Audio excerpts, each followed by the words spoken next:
నమస్కారం అండి.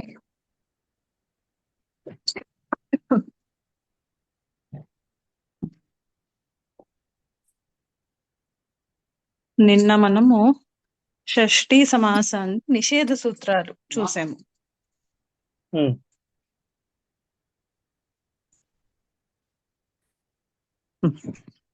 కర్మణీచ అని చెప్పి ఉభయ ప్రాప్తౌ కర్మణి అనే సూత్రం చేత ఏ అనభిహిత కర్మకి షష్ఠీ విభక్తి ప్రాప్తిస్తుందో అటువంటి షష్ఠి అంతము సమసించదు. సో ఇప్పుడు దాని తర్వాత సూత్రము తృజకాభ్యాం కర్తరి. 2-2-15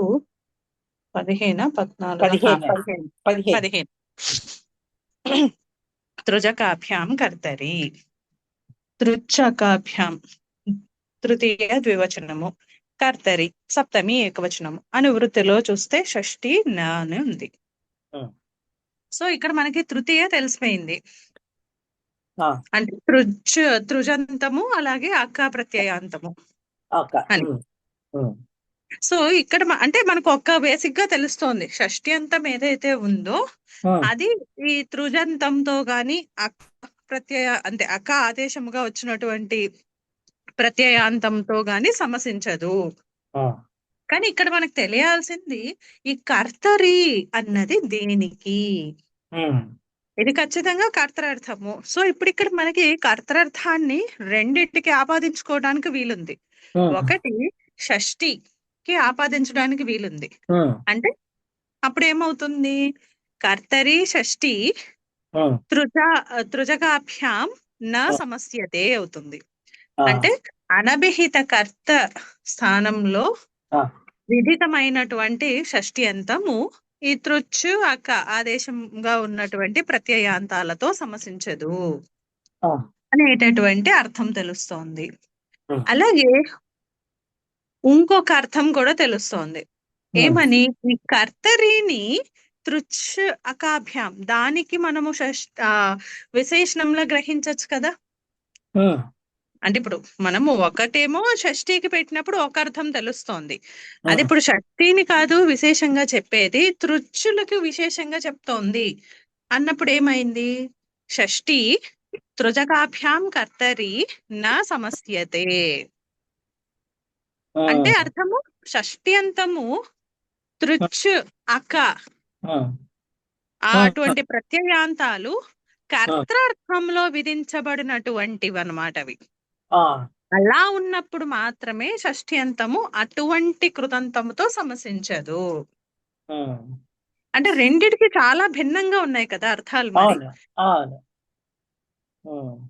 ఎంత 2 పోల్స్ అపార్ట్ లాగా ఉంది కదా. ఒకటే కర్తరి ఉంది మనకి, ఎక్కడ సూత్రంలో అయితే ఈ కర్తరి అన్నది దేనికి సంబంధిస్తుంది అన్నది మనకి తెలియదు. షష్ఠికి సంబంధిస్తుంది అని పూర్వ సూత్రం చూడండి, కర్మణీచ చూసి ఇక్కడికి వచ్చామంటే ఓకే కర్తత్వంలో అప్పుడు కర్మణోహ కృతి అన్న సూత్రం చేత కర్తత్వంలో ఏదో షష్ఠి విభక్తి విధిస్తామో అది సమసించదు అన్న అర్థం రావడానికి అర్థము మనకి తెలుస్తోంది. ఏంటి, పూర్వ సూత్రం మోడల్లో దీన్ని కూడా తీసుకుంటే ఆ అర్థం వచ్చేటట్టు తెలుస్తోంది. అదే కాశిక్ వాళ్ళు చేసింది. పూర్వ సూత్రంలో ఎలా అయితే కర్మణి అనేది షష్ఠికి విశేషంగా చెప్పారు, ఈ సూత్రంలో కూడా కర్తరి అన్న దాన్ని షష్ఠిగా తీసుకున్నారు. అంటే ఎక్కడైతే అంటే కర్తృ సంజ్ఞక స్థానములో షష్ఠి విభక్తి విధించబడుతుందో అటువంటి షష్ఠి అంతము తృచ్ అకాభ్యాం వాటితో సమసించదు అని. సిద్ధాంత కౌముది వాళ్ళు మనం మొదటి చెప్పుకున్నటువంటి అర్థాన్ని తీసుకున్నారు. అంటే ఈ కర్తరి అనేటటువంటిది తృచ్ అకాభ్యాం తృతీయలో ఏదైతే చెప్పామో దానికి విశేషణం. అంటే కర్తార్థంలో విహితమైనటువంటి తృజంతముతో గాని అక్క ఆదేశముగా వచ్చినటువంటి ప్రత్యయాంతముతో గాని షష్ఠీ విభక్తి అంతము సమసించదు. చూసారు, ఒకటే కర్తరి దీనికి పెడితే కాశిక వాళ్ళదే అర్థం వచ్చింది, అదే ప్రత్యయాలకు పెడితే సిద్ధాంత కౌముది అర్థం వచ్చింది. ఎగ్జాక్ట్లీ కానీ రెండు ఎండ్ ప్రోడక్ట్ ఒకటే. రెండు సూత్రాలతో ఎండ్ ప్రోడక్ట్ ఒకటే. ఎండ్ ఒక ప్రోడక్ట్. సూత్రంలో డిఫరెన్స్. ఈ రెండు అంటే ఈ ఇంటర్ప్రిటేషన్ మారిపోయింది కదండి ఇప్పుడు. అందుకని మనకి ఈ సూత్రం వచ్చేది స్కోప్ మారిపోతుంది. ఇక్కడ వీళ్ళ ఎగ్జాంపుల్స్ ఒకటి ఉంటాయి, సిద్ధాంత కౌముది ఎగ్జాంపుల్స్ ఒకటి ఉంటాయి. కానీ ఇప్పుడు మనకు అంటూ ఒక ఆలోచన, అంటే ఆలోచిస్తే మామూలు లాజికల్ రీజనింగ్ చేస్తే ఇప్పుడు కాశిక వాళ్ళది కరెక్ట్ అయ్యి ఉండొచ్చా, లేకపోతే ఈ సిద్ధాంత కౌముదిది మనము అంటే మనకి ఏది మోర్ లాజికల్ గా అనిపిస్తుంది? కాశిక వాళ్ళ లాజిక్ ఏంటి? పూర్వ సూత్రంలో కర్మణీచ అని చెప్పిన దాంట్లో ఆ కర్మణి అన్నది షష్ఠీకి విశేషణం లాగా తీసుకున్నాం కాబట్టి ఇక్కడ కూడా అదే రూల్ అని అన్నారు. బాగుంది, అక్కడి వరకు ఓకే. కానీ ఇక్కడ తృచ్చు అని ప్రత్యేకంగా చెప్తున్నారు కదా. అండి సత్యనారాయణ గారు, ఇక్కడ ఒక ఫ్లా ఏంటంటే తృచ్చు అంటున్నారు కదా. ఇప్పుడు మరి తృచ్చు ప్రత్యయము ఎప్పుడు కర్తృత్వంలోనే కదా విధించేది కదా, ఎప్పుడు కర్తృత్వంలోనే. ఇది కూడా తెలిసిన అక్క ఒకటి తీసుకుంటే అక్క అంటే మనం కర్తృర్థంలోనే ఉంది, ధాత్వర్థంలో కూడా ఉంది.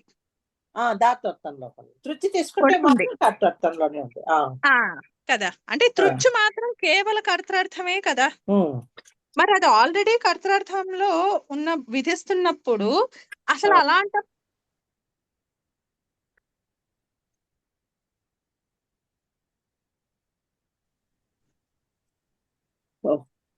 అంటే అది ఇప్పుడు తృచ్చు అన్నది కర్తృర్థంలోనే విధిస్తున్నాం.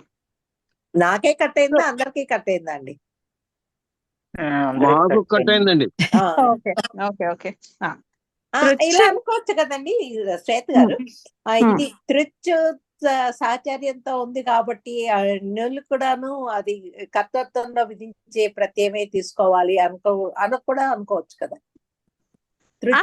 అలా అనుకోవడానికి మనకు అక్కడ కర్తరి అన్నది ఇక్కడ స్పెసిఫిక్ గా, అంటే ఇప్పుడు మనం కాశిక వాళ్ళ పక్షం తీసుకుంటున్నాం అండి. ఫస్ట్ కాశిక వాళ్ళు ఏం చెప్తున్నారు? కర్తరి షష్ఠి తృజకాభ్యాం నా సమస్యతే.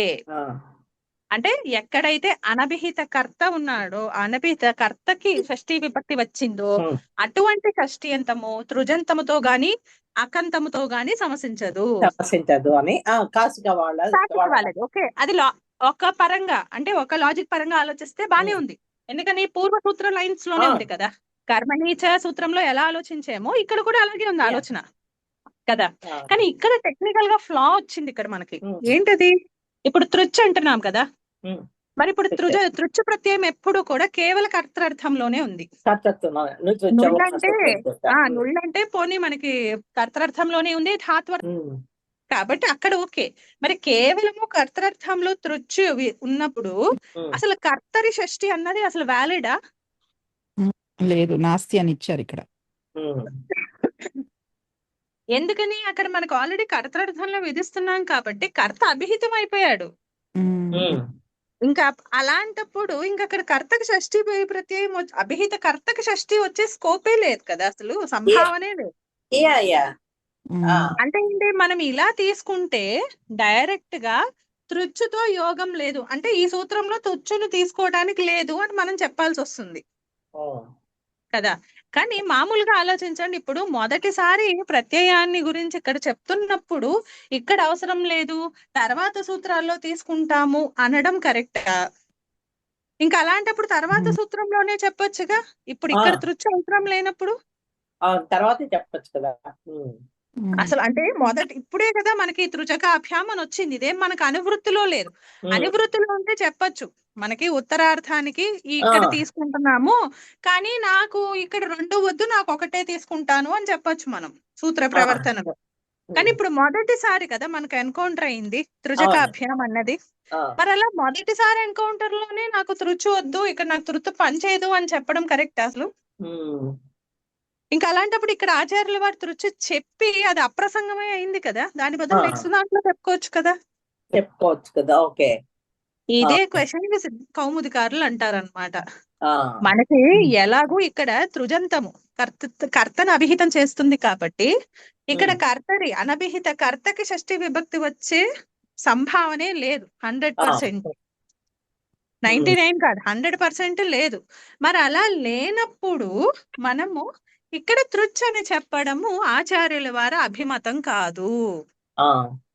అందుకని మనము ఇది కర్తరి షష్ఠి కాదు, కేవల షష్ఠి. ఈ కర్తరి అన్నది తృజకాభ్యాముకే విశేషణం లాగా ప్రవర్తించడము యుక్తము. ఓకే, అంటే అసలు ఇలా అర్థం చేసుకోవాలండి. ఈ తృజంతాలు అకాంతంలో ఉన్నవి కర్తృత్వంలో ప్రయోగంలో ఉన్నప్పుడు షష్ఠ్యంత పదంతో సమసించదు అని చెప్పి చెప్తారు. అంతే అంతే, అది కౌముదికారులు దాన్ని చెప్పారు. ఇదే భాష్యంలో కూడా, భాష్యంలో దీని గురించి అసలు మనకి ఈ సూత్రం గురించి మనకి ఏమీ చెప్పలేదు, అట్లీస్ట్ ఈ ఆన్లైన్ లో. కానీ కర్మణీచ అనే సూత్రంలో అపాంశ్రష్ట అని చెప్తూ అక్కడ తృజకాభ్యాం కర్తరి అనే సూత్రంతో నిషేధము అనే రిఫరెన్స్ ఉంది. ఓకే, ఆ ఎగ్జాంపుల్ కర్మణీచ దీని పూర్వ సూత్రంలో. కర్మణీచ దానిలో ఉందా? కర్మణీచలో భాష్యంలో అక్కడ కొన్ని ప్రత్యుత్తరాలు అవన్నీ జరిగాక మనకి అపాంశ్రష్ట అని చెప్పి ఉంటుంది ఇక్కడ. అక్కడ ప్రతిషేధము చెప్పినప్పుడు తృజకాభ్యాం చ అనర్థకః ప్రతిషేధకః, తృజకాభ్యాం చ అనర్థకః కర్తరి ప్రతిషేధో భవతి. అపాం త్రష్ట పురాం భేత్త లవానాం లావకః అక్కడ అవన్నీ కూడా తృచ్చు అక అస్రష్ట భేత్త లావక అవన్నీ కూడా కర్తర్థంలో విహితమయ్యాయి. ఈ అపాం పురాం యవానాం అవన్నీ కూడా అనభిహిత కర్మకి షష్ఠి విభక్తి అవి. సో వాటికి ఎగ్జాంపుల్స్ లో ఈ సూత్రానికి ఇచ్చారనమాట.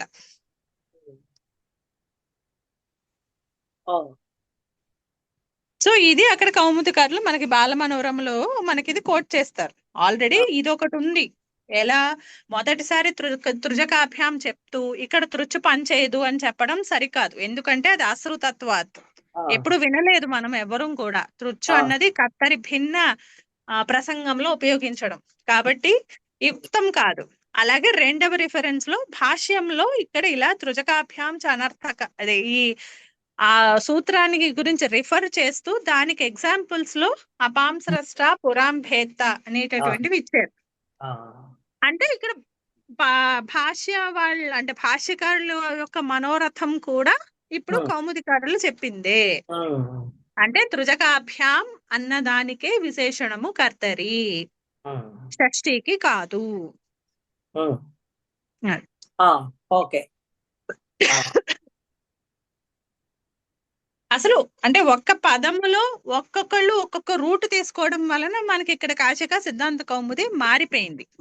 సూత్ర వ్యాఖ్యానం ఈ రెండు సూత్రాలకి మారిపోతుంది. తృజకాభ్యాం కర్తరి మారిపోతుంది. సో ఆటోమేటిక్ గా కర్తరి చ కూడా దీని మీద డిపెండ్ అయింది కాబట్టి అది కూడా మారిపోతుంది అన్నమాట.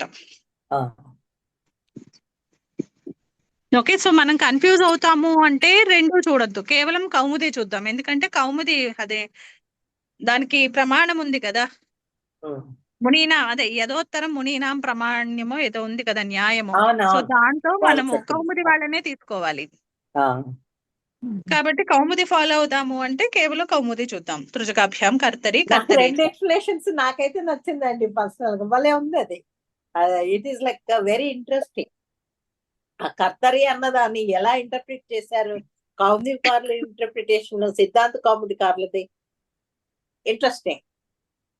అంటే జస్ట్ ఒక్కటే ఒక్క పదము, కానీ మనము విశేషణం దేనికి పెడుతున్నాము అన్న దాన్ని బట్టి 2 పోల్స్ అపార్ట్ అయిపోయింది అది. అండ్ వాళ్ళు డిఫరెంట్ రూట్స్ తీసుకున్నా మళ్ళీ ఆన్సర్ దగ్గరకు వచ్చేటప్పటికి, ఎగ్జాంపుల్స్ దగ్గరకు వచ్చేటప్పటికి మళ్ళీ ఒకటే. ఎగ్జాంపుల్స్ మారిపోతాయండి, ఎందుకంటే మనకి ఆపం స్వస్థ వజ్రస్య భర్త ఓదనస్య కర్తరించాలకు వస్తాయి. కాశికలో అది కర్తరించాలకు వస్తాయి, ఉండవు. తృజకాభ్యాం కర్తరి అంటే ఇప్పుడు మనకి కర్తరిత్వంలో షష్ఠి విహితం అవ్వాలి కదా, అందుకని ముళ్ళుతో మాత్రమే ఉంటాయి. అది కూడా ధాతు అర్థాలలో ఉంటాయి. ధాత్వర్థాల్లో ఉంటాయంటారా? ధాత్వర్థాలు లేకపోతే అకాతో ఉన్నటువంటి ఆ ఆ, ఉయ్ ఉన్ను నూచ్చు ఆ, ఆ వాటి అవి కూడా ఉన్నాయి కదా, ఆ ప్రత్యయాలు కూడా అవి ఉన్నాయి. ఉంటాయి. అకాదేశ ఎగ్జాంపుల్స్ అయితే ప్రత్యయాలు. మారుతాయి కానీ ఆ. జస్ట్ ఇంటర్చేంజ్ అవుతాయి. పూర్తిగా మారిపోతాయా అంటే తర్వాత మనం కర్తరీచ సూత్రం కూడా చూస్తే అక్కడ ఉండేవి ఇక్కడ ఉండేవి అక్కడ ఉంటాయి అంతే. ఉమ్, కట్ కాపీ పేస్ట్ రివర్స్ లో చేశారు అన్నట్టు ఉంటుంది అంతే. ఉమ్, అది సో అందుకని కౌముది చూద్దాము, కన్ఫ్యూజన్ వద్దు అని అనుకుంటే ఈ రెండు కౌముది చూద్దాం. ఎందుకంటే జనరల్ గా కూడా వైడ్లీ యాక్సెప్టెడ్ కౌముదిని ఈ రెండిటికి. ఉమ్. సరే అండి, కౌముది చూద్దాం, సిద్ధాంత కౌముది ఎక్స్ప్లెనేషన్. సో 2-2-15 కౌముది చూస్తున్నాం, సిద్ధాంత కౌముది ఆన్లైన్ లో. కర్తృర్థ త్రుజకాభ్యాం షష్ట్యా న సమాసః. అంటే కర్తృర్థంలో విధించబడినటువంటి తృచ్చు అక్క అంత్యములో ఉన్నటువంటి సుబంతాలతో షష్ఠి అంతము సమసించదు. సో ఇక్కడ ఎగ్జాంపుల్స్ ఇస్తున్నారు. అపాం స్రష్ట, ఇక్కడ సృజు ధాతువు కర్తృర్థంలో నుళ్ళు కాదు తృచ్చు, కర్తృర్థంలో తృచ్చు, నుళ్ తృచౌ సూత్రంతో ఇక్కడ తృచ్చు కర్తృర్థంలో సృజు ధాతువుకి, అందుకని స్రష్ట అయింది. సో ఇప్పుడు ఈ స్రష్ట ఆల్రెడీ కర్తని అభిహితం చేస్తోంది. కర్తని అభిహితం చేస్తోంది అంటే అనభిహిత కర్మ. ఇక్కడ అప్ప అనేటటువంటిది కర్మ పదం. అంటే ఇప్పుడు స్రష్ట అంటే సృష్టించేవాడు అని కదా, సృజతి కదా ధాతు, దాని లట్లకార రూపం. సో దేనిని సృష్టిస్తున్నాడు? నీళ్ళని, జలాన్ని. కాబట్టి అక్కడ అప్ప అనేది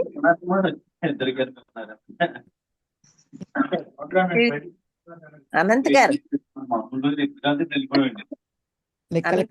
గారు మ్యూట్ చేసుకోవాలి, రూమ్ లో ఉన్నట్లేదు. నవీన్ గారు మీరే హెల్ప్ చేయండి. నవీన్ గారు మ్యూట్ చేయాలి. నవీన్ గారు కూడా రూమ్ లో లేదు. ఓకే. సో ఇప్పుడు స్రష్ట అంటే సృష్టించేవాడు. దేనిని సృష్టిస్తున్నాడు? నీళ్లను, జలాన్ని సృష్టిస్తున్నాడు. అందుకని ఆ క్రియలో అక్కడ అప్ అనేది మనకి కర్మ పదమైంది. ఇది అనభిహిత కర్మ, ఎందుకంటే ఇది తృచ్చు ప్రత్యయాంతం కదా, కర్తృర్థమే. సో ఇప్పుడు అనభిహిత కర్మకి కృదంత యోగంలో కర్తృకర్మణోహ కృతి అనే సూత్రం చేత ఇక్కడ అప్ప అనేటటువంటి అనభిహిత కర్మ ప్రాతిపదికకి షష్ఠీ విభక్తి, బహువచన రూపము. అందుకని అపాం స్రష్ట. ఇక్కడ కూడా మనకి ఇప్పుడు షష్ఠి అనే ఉత్సర్గ సూత్రం చేతనే షష్ఠంతమైన అపాంకి సమర్థవంతమైనటువంటి సుబంతమైన స్రష్టతో సమాసము ప్రాప్తిస్తూ ఉండగా రుజకాభ్యాం కర్తరి అనే సూత్రం చేత కర్తర్థంలో విహితమైనటువంటి తృచ్చు ప్రత్యయాంతముతో శక్తి అంతము సమసించదు. అందుకని ఇది ఇక్కడ మనకి కేవలము సమాసం కాకుండా వాక్య రూపమే ఉంటుంది. ఇక్కడ చిన్న ఇంకొక ప్రశ్న అడగనండి. ఇప్పుడు త్రుజకాభ్యాం అని అన్నారు కదా, అక్క అన్నారు కదా, అంటే కేవలం కర్తృత్వంలో హించిన, అంటే కాస్కాకార్ల మతం కొట్టాను ఇది, కేవలం కర్తృత్వంలో విధించిన అక ప్రత్యాంత, అదే ఆ ప్రత్యాంత పదము అని అర్థం చేసుకోవాలి కదా. అంటే మీరు చెప్పారు కదా అక అన్నది కర్తృత్వంలోనే కాదు, స్వార్థంలో కూడా, అన్నింటిలోని ధాత్వర్థంలో కూడా ఉండొచ్చు, కానీ మనం దానికి విశేషణం చెప్పేసాం కదా కర్తరి అని. అందుకని అక కూడా కేవలం కర్తృత్వంలో కర్తరి, ఐ మీన్ కర్తృత్వంలో విధించినప్పుడే అది షష్ఠంత పదంతో సమసించదు అని అర్థం చేసుకోవచ్చు కదండి. వన్ వే ఆఫ్ ఇది. ఓకే.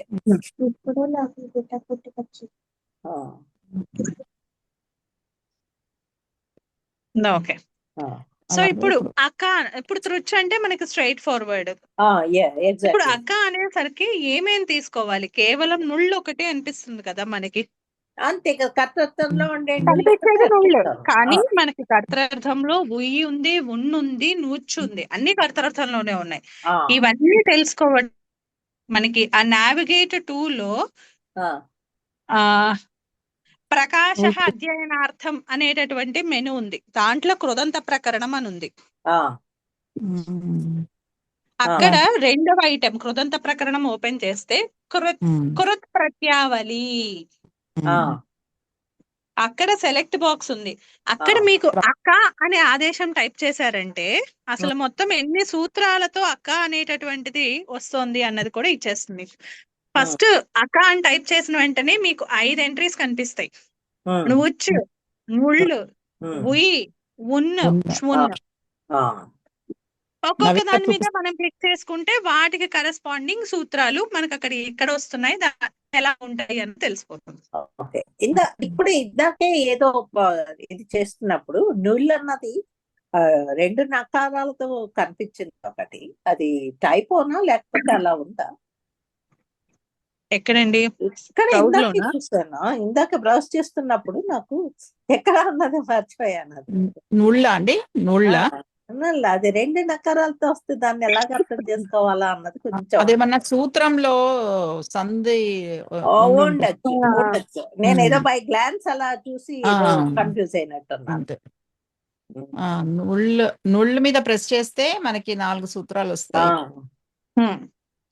అలా అసలు అక్కడ మనకి లిస్టులు అకాని కొట్టంగానే కింద వచ్చే ఆప్షన్స్ లోనే అసలు ఎన్ని ప్రత్యయాలు ఉన్నాయో వచ్చేస్తుంది అక్కడ. తెలిసిపోతాయి మనకి. ఆ ప్రత్యయాలను మనం ఒక్కొక్క దాన్ని చూసుకుంటే అసలు ఎన్ని కర్తార్థంలో వస్తున్నాయన్న తెలిసిపోతుంది. ఇంచుమించుగా ఇవన్నీ కర్తార్థంలో వచ్చేవే.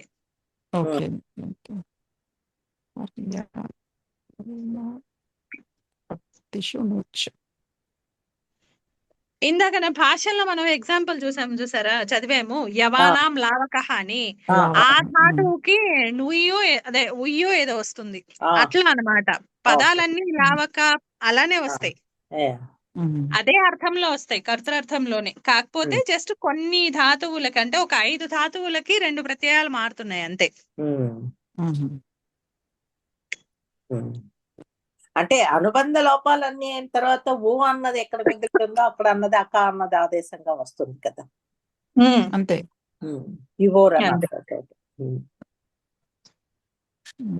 అంటే ఇక్కడ అర్థం కూడా ఒకటే. కర్తృత్వంలో ఉన్నారు కదా. పాచక అంటే ఏం అర్థమో ఇప్పుడు నుళ్ళ ప్రత్యయంతమైన పాచక, అలాగే ఈ ఉన్ అనుకుంటా, ఇది ఒకసారి ఆ ఉన్ లావకహ ఉన్. ఇప్పుడు ఇందాక మనం చూసింది ఆ లూ ధాతువుది ఉన్న ప్రత్యయాంతం అది. సో దానికి కూడా వచ్చినటువంటి లావక కూడా ఒకటే అర్థము. అన్ని 2 అంటే అన్ని కర్తరార్థంలో విహితమైనవి. అంతేనండి. అదే ఆ 3 1 149 అండి.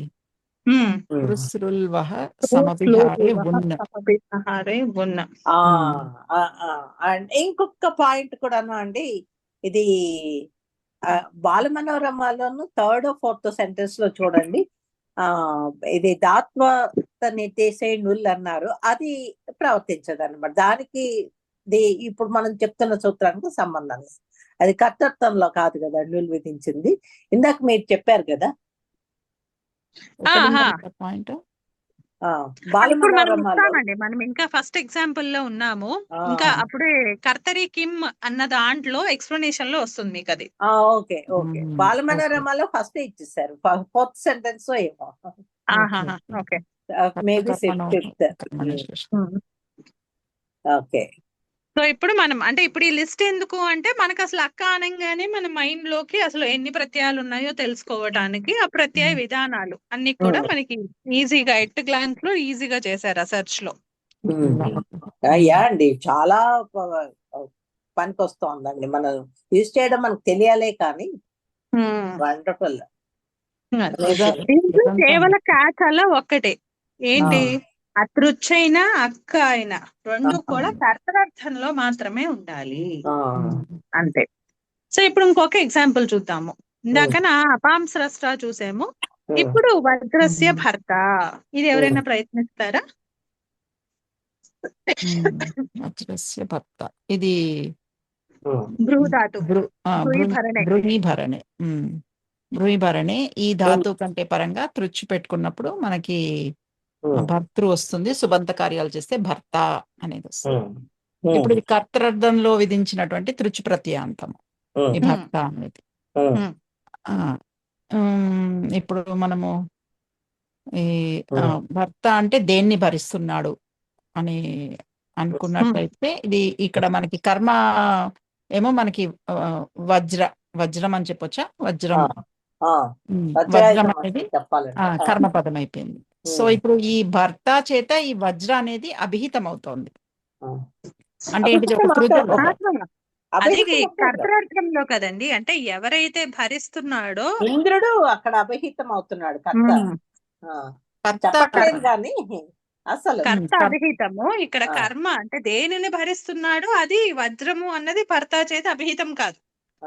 ఆ భర్త చేత అభిహితం కావట్లేదు. ఓకే. సో భర్త అంటే ఇంద్రుడు అభిహితం అవుతున్నాడు. కర్త అభిహితం అవుతున్నాడు. అండ్ ఈ కర్మ అనభిహితం అయిపోయింది. అందుకనే కర్తృకర్మణోః కృతి అనే సూత్రం చేత ఈ కర్మ అనభిహిత కర్మకి షష్ఠి విభక్తి. అప్పుడు మనకి వజ్రస్య భర్త అన్న సూత్రం చేత నిషేధం.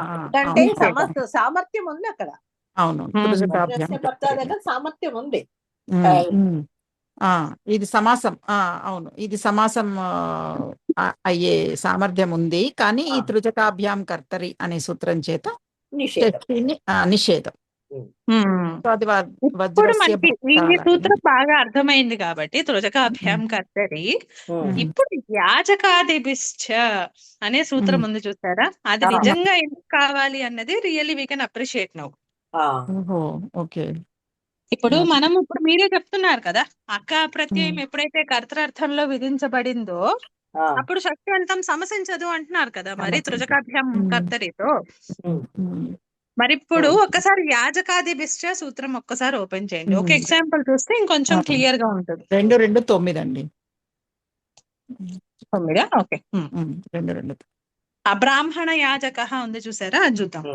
లేదా క్షత్రియ యాజక ఏదైనా. ఓకే.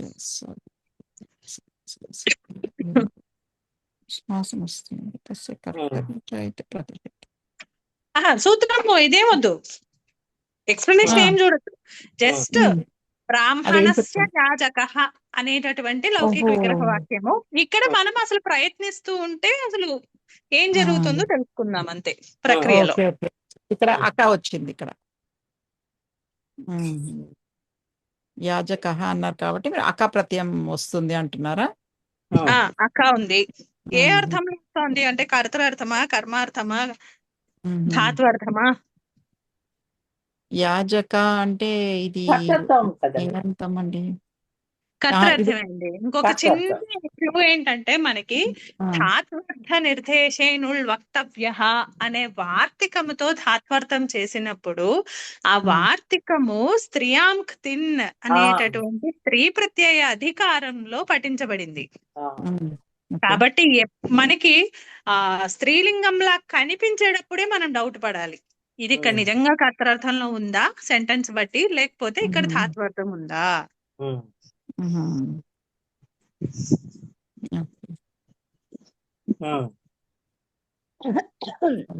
ఓకే.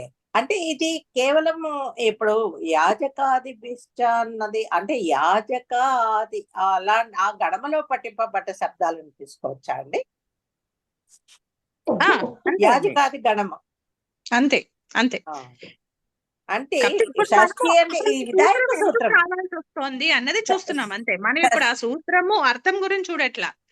ఈ బ్రాహ్మణస్య యాజక అనేటటువంటి ప్రక్రియ చేసుకుంటూ వెళ్ళినప్పుడు మనకే సంశయం వస్తుంది, ఒక చోట మనం ఆగిపోతాం. త్రిజకాదిభిశ్చ అన్న సూత్రం చేత షష్ఠి నిషేధం ఉంది. షష్ఠి సమాసం అవడానికి నిషేధం ఉంది. నిషేధం అవుతుంది. త్రిజకాభ్యాం కర్తరితో నిషేధం అనమాట. అంటే అక్కడ ఇంకో అక్కడతో మనం ఆగిపోవాలి. అలా కాకుండా మనకి అలా నిషేధం నుంచి ప్రతిప్రసవం మళ్ళీ సమాస ప్రాప్తి కోసమే ఈ సూత్రము. ఓకే. So same explanation. బ్రాహ్మణస్య యాజక అన్నప్పుడు మనం తృజంతంతో చెప్పుకున్నాము, ఇప్పుడు అకాంతం అన్నమాట. కర్తరార్థంలోనే సేమ్ అంతా. సో ఇప్పుడు మరి ఇక్కడ సమసించదు కదా, షష్ఠి వచ్చింది కాబట్టి. సో ఎలా వస్తుంది అంటే యాజకాదిభిశ్చ అనే సూత్రం అంటే యాజకాది గణంలో పట్టింపబడ్డ శబ్దాలు సమాసం. శబ్దాలు కాబట్టి ఆ, అక్కడ సమాసం జరిగి బ్రాహ్మణ యాజక అనేది వచ్చింది కదా. ఓకే, అలానే ఒకసారి ఆ సూత్రం ఎలానో అందరూ ఓపెన్ చేసి ఉంటారు కదా. చెప్పండి. 2:2:9 యాజక, పూజక, పరిచారక, పరిచేచక, స్నాతక, అధ్యాపక, ఉత్సాదక, ఉద్వర్తక, పోతృ, పోతృ, భర్తృ. ఇప్పుడు ఆగిపోదాం. మరి ఇప్పుడు డౌట్ వస్తుంది మరి. పోతృ పోతృ భర్తృ దగ్గర ఆగండి. భర్తృ ఇందాక చెప్పారు కదా మీరు. మరి మీరు ఇందాకనా వజ్రస్య భర్త అన్నారు కదా. అన్నారు కదా. అంటే మరి ఇప్పుడు మరి అది ఇందులో ఉందని తీసుకుని అక్కడ వజ్రభర్త అవుతుంది అంటారా? ఓకే, ఇది భర్తృ అని ఇచ్చారు మరి.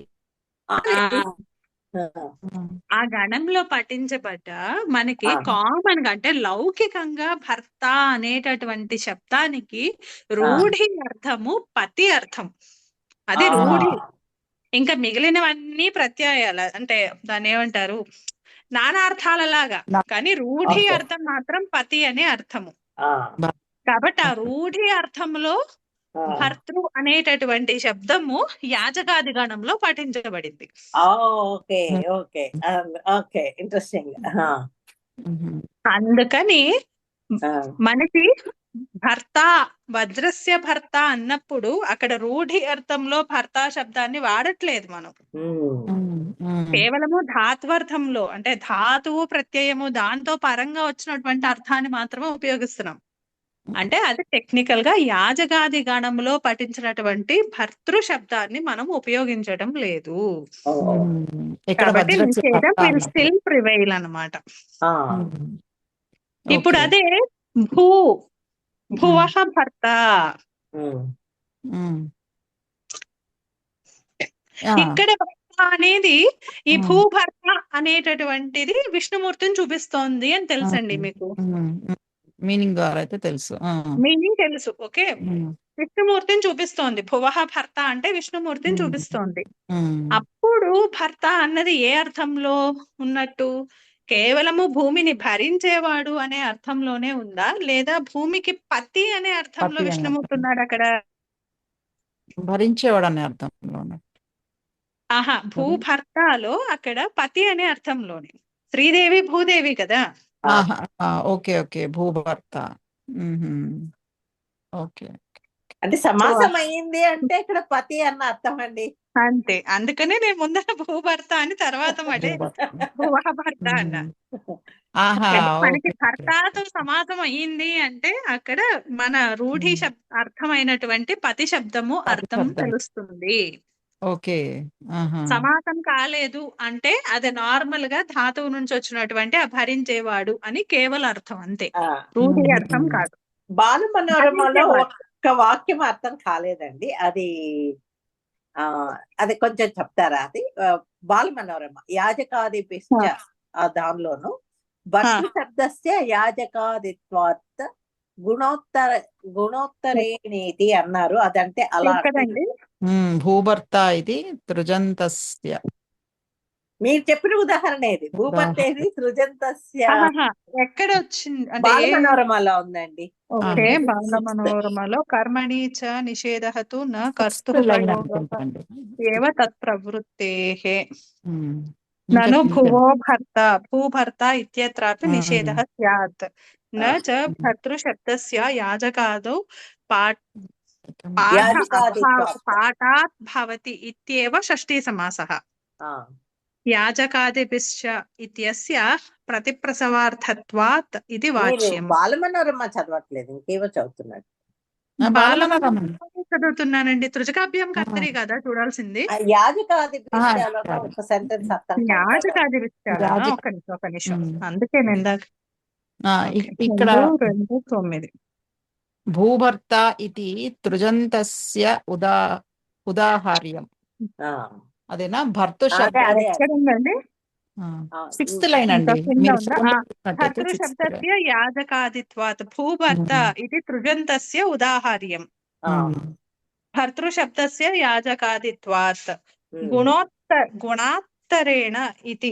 ఇది అది వార్తికం గురించి మాట్లాడుతున్నారండి, అది భూభర్తతో సంబంధం లేదు. ఓ ఇది వేరే గుణాత్తరేణ షష్ఠి సమస్యతే తరలోపశ్చ ఇది వక్తవ్యం అనే వార్తికంతో వచ్చేసారు. కనెక్ట్ ద డాట్స్, అందుకే అక్కడ ఏం మిస్ అయ్యానా అని చెప్పేది. ఓకే, వార్తికం అంటే అది టోటలీ డిఫరెంట్. అది మళ్ళీ చూస్తాం అక్కడ అన్నమాట. కొంచెము షార్ట్ కట్ లో జస్ట్ వార్తికంలో మొదటి పదం ఒకటే ఇచ్చారు అంతే. ఇక్కడ ఇచ్చారు చూడండి, వార్తికం ఇదం సర్వం గుణేతి సూత్రే భాష్యేష్టం. ఇది చెప్పారు అప్పుడు, బాగా ఎక్స్ప్లెయిన్ చేశారు దీని గురించి. అదే నేను మనం కొద్దిగా సర్వమహాన సర్వశ్వేత అలాంటివి. ఓకే, సో ఇప్పుడు యాజకాదిభిశ్చ అంటే ఇప్పుడు మనం వెనక్కి రావక్కర్లేదు అనుకోండి. కాకపోతే నిషేధం నుంచి అసలు అక్కడ నిషేధం ఎందుకు ప్రాప్తిస్తోంది అన్నది ఇంకా క్లియర్ గా ఉంటుంది కదా. అప్పుడు కూడా ఒకసారి చెప్పుకున్నాం గానీ మనం అప్పుడు పుస్తకాక్షం కర్తరి డీటెయిల్ గా మనకు తెలియదు. ఇప్పుడు తెలుస్తున్నాం కాబట్టి, తెలిసింది కాబట్టి వీళ్ళు అప్రిషియేట్. అంటే ఇప్పుడు ఈ సూత్రం లేకపోతే ఆ రూపం సాధించడానికి స్కోప్ లేదు, నిషేధం స్ట్రైట్ ఫార్వర్డ్ గా. అవునండి, అంటే ఇక్కడ భూభర్త వజ్రస్య భర్తకి తేడా చూపించారు, బాగా క్లియర్ గా తెలుస్తా ఉంది. భువః భర్త భూభర్త. ఓకే, సో ఇప్పుడు మళ్ళీ బ్యాక్ టు 2:2:15 తృజకాభ్యాం కర్తరి సిద్ధాంత కౌముది. అంటే ఇప్పుడు ఈ యాజకాదిభిశ్చ అనే సూత్రం లేకపోయి ఉంటే గనక ఇక్కడ బ్రాహ్మణ యాజక బదులు బ్రాహ్మణస్య యాజక అనే ఉండిపోయేది అనమాట. అంతే అంతేనా? ఓకే, ఆ అంతే, డిఫరెన్స్ సమాస నిషేధమే కంటిన్యూ అయ్యేది. అండ్ ఈ భర్తృ పోతృ ఇవన్నీ ఏంటి అంటే భర్త అనేది అది మాత్రమే తృజంతం, అది మాత్రమే చెప్తూ ఉన్నారండి. అది మాత్రమే వచ్చినప్పుడే. ఓకే ఓకే, రూఢి అర్థంలో ఉన్నప్పుడు సమాసము భర్త, మామూలుగా పతి అన్న అర్థంలో.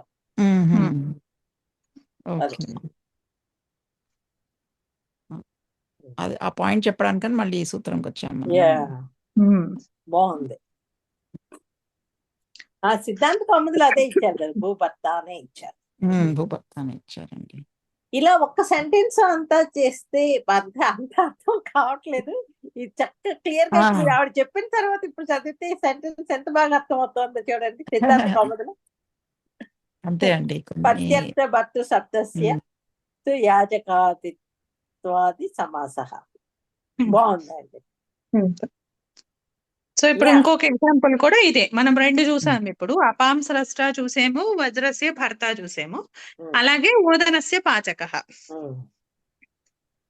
అంతే, కాకపోతే మనకి 2 తృచులు చూసాము. ఇప్పుడు ఇదే స్ట్రైట్ ఫార్వర్డ్ నుళ్ళు, కర్తార్థంలో నుళ్ళు. సో ఇక్కడ కూడా అదే కాన్సెప్ట్. ఇప్పుడు మనకి దళకార కృత్యాలు చూపిస్తున్నారు. ఇక్కడ కర్తరి కిం, ఇక్కడ కర్తరి అని అక్కడ ఎందుకు చెప్పారు అంటే మనకి లేని కాంటెక్స్ట్ ని చూపించి ఇక్కడ సమాసం ఉండదు అని చూపించాలి కదా మనం. అప్పుడు కేవలం కర్తృత్వంలో మాత్రమే నిషేధము, అది కర్తృత్వం కాకపోతే సమాసం ఉంటుంది అని చూపించాలి మనం. సో ఇప్పుడు అలా చూపించటానికి ఇక్కడ ఇక్షూణాం భక్షణం అని లౌకిక విగ్రహవాక్యం తీసుకున్నారు. ఇక్కడ కాంటెక్స్ట్ ఉంటుంది, అంటే ఇది ర్యాండమ్ కాదు, ఒక కథ అనుకుంటా. దాంట్లో ఏంటంటే ఏదో ఒకళ్ళకి సహాయం చేస్తారు. ఆ సహాయానికి నేను నీకు రుణపడి ఉంటాను.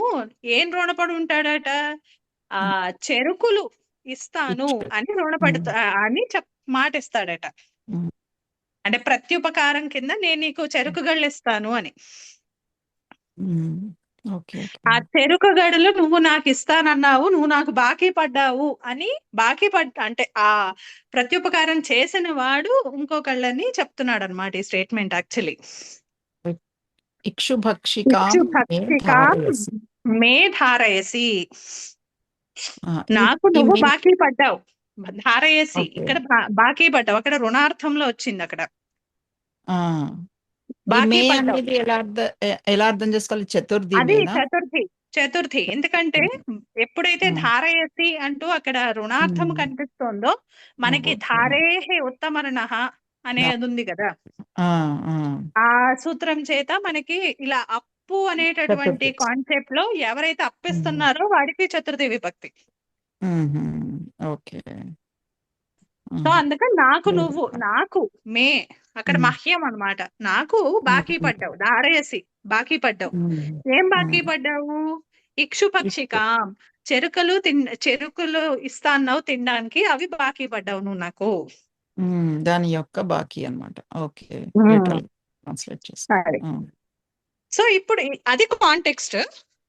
అంటే ఆ కావ్యంలో ఇది ఎక్కడో కావ్యంలో వచ్చినట్టుంది. సో కావ్యంలో ఆ స్టేట్మెంట్ కి కాంటెక్స్ట్ అన్నమాట. ఇక్కడ మనకి కావాల్సిన మన ప్రసంగంకి వచ్చేసరికి అక్కడ ఇక్షుపక్షిక అనేటటువంటి పదం కనిపిస్తోంది. సమస్త పదం కదా. ఇప్పుడు అక్కడ 2 పదాలు ఉన్నాయి అని కూడా తెలిసిపోతుంది కదా. ఇక్షుణాం భక్షిక, ఇక్షుభక్షిక అని ఒక సామాన్యంగా అర్థమవుతోంది కదా. మరి ఇప్పుడే కదా తృజకాభ్యాం కర్తరితో నిషేధం చెప్తున్నాము. మరి ఇప్పుడు ఇక్కడ సమాసం ఎలా వచ్చింది? ఇక్షుణాం భక్షిక అని చెప్పేసి, లేకపోతే అట్లా ఇక్షుభక్షిక అని అకా ప్రత్యయాంతంతో అక్కడ సమాసం ఎలా వచ్చింది? ఇప్పుడు ఇక్కడ మనకి ఎక్స్ప్లెనేషన్ చెప్తారనమాట. అది తృచ్చు, అక్కడ నుళ్ళు వచ్చింది కదా, ఆ నుళ్ళు ధాత్వ నిర్దేశంలో వచ్చింది. ఇక్కడ కూడా మళ్ళీ కౌముదికారులు సెపరేట్, పదమంజరి వాళ్ళు సెపరేట్. పదమంజరి వాళ్ళు కాంటెక్స్ట్ కి యుక్తంగా చెప్పారు. ఏంటంటే ఇక్కడ మనకి ఆ రుణము అన్న దాంట్లోనే మాట్లాడుతున్నారు కదా, మేధారయసి అని. ఆ రుణార్థంలో నూచి వస్తుంది ధాతువు కంటే పరంలో. అంటే ఏదైతే అప్పుగా ఉన్నాము అని చెప్తున్నామో అప్పుడు ధాతువు కంటే పరంగా నువ్వు అది స్త్రీయాం అధికారంలో పఠించబడింది నూచ్. అందుకని దాంతో వచ్చినటువంటి రూపం కూడా మనకి స్త్రీలింగంలోనే ఉంటుంది అన్నమాట. స్త్రీలింగం అవన్నీ కూడా స్త్రీలింగాల్లోనే ఉంటాయటండి. ఇప్పుడు బాలమనోరమలో నుళ్ళని ఇచ్చారు, అది టైపోనా అండి? ధాత్వార్థ నిర్దేశే నుళ్ళ. 2 అర్థాలు. ఇప్పుడు మీరు సెంటెన్స్ గా తీసుకున్నారనుకోండి, ఇక్షుభక్షికాం మే ధారయసి అనే సెంటెన్స్ తీసుకుంటే అక్కడ రుణార్థం క్లియర్ గా కనపడుతోంది కాబట్టి నూచు. కేవలం ఇక్షుభక్షిక అని తీసుకున్నాం అనుకోండి, మనం కాంటెక్స్ట్ ఏం చెప్పట్లేదు, అప్పుడు నుళ్ళు కూడా తీసుకోవచ్చు, 2 తీసుకోవచ్చు. As applicable according to the context. అర్థం మారుతుంది అంతే. నూచి తీసుకున్నాం అనుకోండి, 3 3 111 సూత్రంతో విధిస్తారు. పర్యాయ అర్హ రుణ ఉత్పత్తిషు నూచ్. ధాత్వర్థంలోనే ఇది కూడా 3 3 111 స్త్రీయామధికారంలో ఉంది. ఇది రుణార్థంలో చెప్తున్నాం మనం, ఇక్షుభక్షిక మే ధారయసి అన్నప్పుడు. అంటే సెంటెన్స్ మొత్తం తీసుకుంటే రుణార్థంలో చెప్తాం మనం. అర్హ రుణ పర్యాయ ఉత్పత్తి. ఆ రుణార్థములో మనం చెప్పాలి అన్నప్పుడు నూచ్. భక్ష కంటే పరంలో మనం నూచ్ అనేటటువంటి స్త్రీయాం అధికారంలో ఉన్నటువంటి కృత్ ప్రత్యయాన్ని విధిస్తున్నాం. అప్పుడు భక్షిక అనేటటువంటి అదంత ప్రాతిపదిక వస్తుంది. ఇప్పుడు స్త్రీత్వం జ్యోతయుతం టాప్. భక్షక అవుతుంది ఫస్ట్. ఇప్పుడు ఎప్పుడైతే మనము స్త్రీత్వం జ్యోతయుతం టాప్ విధిస్తామో అప్పుడు ప్రత్యయస్తాత్ కాత్ పరస్తాత్, ఇంకా నాకు నోటికి రాలేదు. సో ఇప్పుడు దాని వలన భక్షిక అవుతుంది రూపం.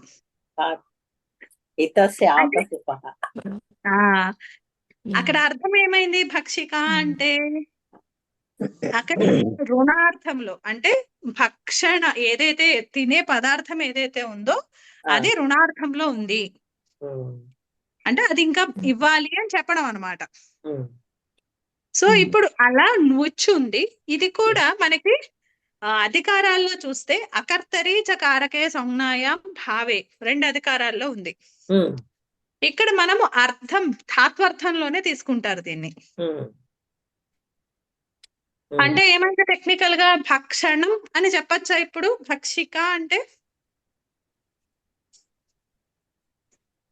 ధాత్వర్థము అంటే కేవల ధాతు రూపమైన తినడము అనే అర్థమేగా ఇప్పుడు భక్షిక అవును అన్నా అవును భక్షణం అన్నా సరే. పట్టణమన్నా అంతే అంతే మరి అంతే ఆ, అంతే. కాకపోతే ఈ తినడం అన్నది స్వతంత్రించి కాదు, రుణ రూపంలో ఉమ్, అన్నది ఉమ్, నూతి చెప్తుంది. ఉమ్, అంతే డిఫరెన్స్. ఉమ్. సో అదే ఇచ్చుణం భక్షణం ఇచ్చుపచ్చిక ఓకే సమాసం అయిందా అవుతుంది అందుకని ఇప్పుడు మళ్ళీ మనకు డౌట్ వస్తుంది కదా, సిద్ధాంత కౌముదిలో అక్కడ ఇక్షూణాం భక్షిక అని ఇవ్వరు వాళ్ళు విగ్రహవాక్యంలో. ఇక్షూణాం భక్షణం అని లుడంతాన్ని ఉపయోగిస్తారు. యా భక్షణం అని విగ్రహవాక్యం ఇచ్చారు ఎందుకని? దట్ సిగ్నిఫైస్ ఇక్కడ మనం ధాత్వర్థంలోనే ఇక్కడ ప్రత్యయం వస్తుంది.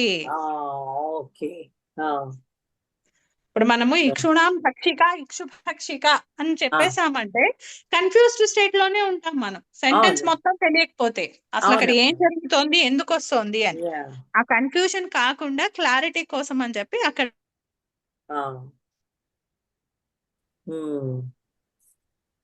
మళ్ళీ కట్ బాగుంటుంది కట్ అయింది స్పెషల్ ఎఫెక్ట్స్ అయ్యో సారీ అంటే ఏం మనకి అక్కడ చేయలేము క్లియర్ గా ఉండటానికి. ఆ, అంటే ఇప్పుడు ఇక్షుణాం భక్షిక ఇక్షు భక్షిక అని సెంటెన్స్ ఏమీ చెప్పకుండా కేవలంగా ఇదొక్కటే చెప్పినప్పుడు ఏమవుతుంది, అది మనకి క్లియర్ గా తెలియట్లా అక్కడ ధాత్వర్థంలో నుండి వస్తుంది అని. అందుకని విగ్రహవాక్యాన్ని ఇక్షుణాం ఇక్షుకాం భక్షణం అని ఎప్పుడైతే చెప్తామో అక్కడ క్లియర్ కట్ గా మనకు తెలిసిపోతుంది ఇక్కడ ల్యుడంతం ఉంది అంటే ఇక్కడ భావార్థంలో చెప్తున్నారు. అంటే ఇక్కడ కేవలము ధాత్వర్థంలోనే ఇక్కడ అకా ప్రత్యయం అదే అకా ఆదేశం వస్తోంది. అంటే కర్తరి కాదు కదా ఇప్పుడు ధాత్వర్థంలోనే అంటే. అవును అందుకని ఇప్పుడు మనకి త్రిజగాభ్యాం కర్తరిలోకి ఆ రాడార్ లోకి ఇప్పుడు ఈ భక్షిక రాదుగా, ఇంకా మరి రాదు రాదు కర్తృత్వంలో లేదు కదా కర్తృత్వంలో లేదు కదా, అది ధాత్వార్థంలో ఉంది అంటే భావార్థంలో ఉన్నట్టు. భావార్థంలో కాబట్టి ఈ సూత్రం చేత నిషేధం లేదు, అందుకని అక్కడ మనకి సమాసం వచ్చింది.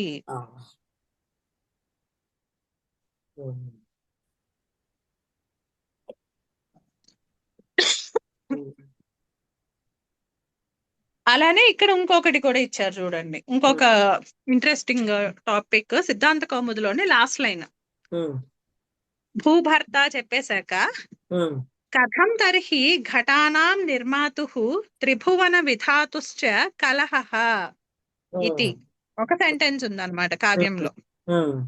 మరి ఇప్పుడు ఇది ఎలా వచ్చింది అని అడుగుతున్నారు. అసలు ఇందులో మనకి రాడార్ లోకి ఏమొస్తాయి, ఘటానాం నిర్మాతుః అక్కడ ఎలాగో సమాసం లేదు, విభక్తి వినిపిస్తోంది, ప్రాబ్లం లేదు.